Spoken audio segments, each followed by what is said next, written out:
Number one, what is God's name in Islam? It's never something that I questioned. The understanding as a Muslim is that God's name is Allah. I found out that in Judaism and Christianity, God has a name. Exodus, we find out what God's name is. God said to Moses, Yahweh, this is my name forever. In Islam, we just say Allah. It's just the generic word for God. And we have evidence that Allah as a name was actually used by the pagan. So it's not a name that's unique to Islam. But what really made it a red flag for me was realizing that in a lot of the prophets' names, God's name appears. The Quran actually mentions these prophets' names. Zechariah literally means Yahweh remembers. Next we have Yahya, which is John, which comes from the Hebrew Yohanan, and the name means Yahweh is gracious. Jesus, Yeshua, once again has Yah in the name from Yahweh because his name literally means Yahweh saves. It's in his name. Islam says nothing of this. Islam is completely unaware of this. These prophets' names pointed me to the true God's name, Yahweh.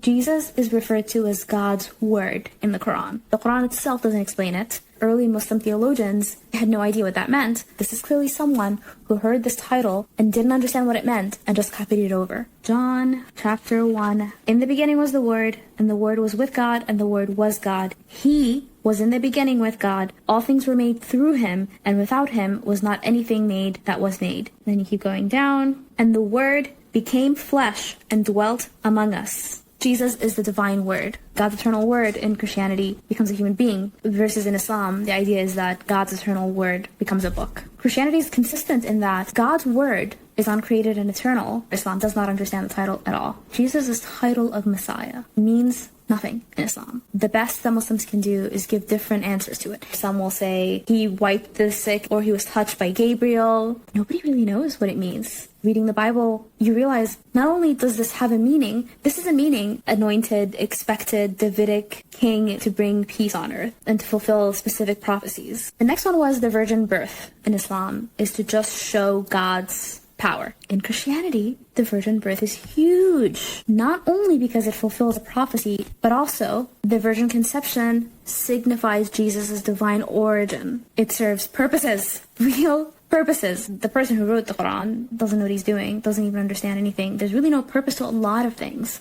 Overwhelming evidence that so much of the Quran is just copied from other sources.